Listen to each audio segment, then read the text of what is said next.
ఈరోజు దేవుని వాగ్దానము 59వ కీర్తన 17వ వచనము. దేవుడు నాకు ఎత్తైన కోటగాను కృపగల దేవుడు కాను ఉన్నాడు.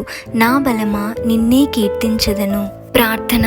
పరిశుద్ధమైన దేవా, కృపగల తండ్రి, మీ పాదములకు లెక్కలేని స్తోత్రములు చెల్లిస్తున్నాం ప్రభా. గత కాలమంతయు మమ్మల్ని అందరినీ కాచి కాపాడి మీరెక్కల చాటున భద్రపరిచినందుకు మీకు వేలాది స్తోత్రములు తండ్రి.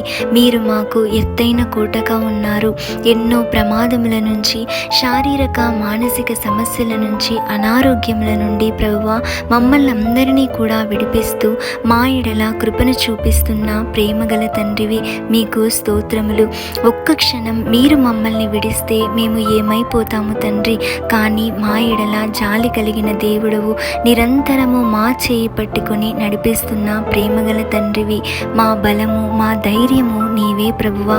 ఈ దినము ఈ రీతిగా ఉండి మిమ్మల్ని స్తుతిస్తున్నామంటే అది కేవలము మీరు మా ఎడల చూపిస్తున్న ఉచితమైన కృప తండ్రి.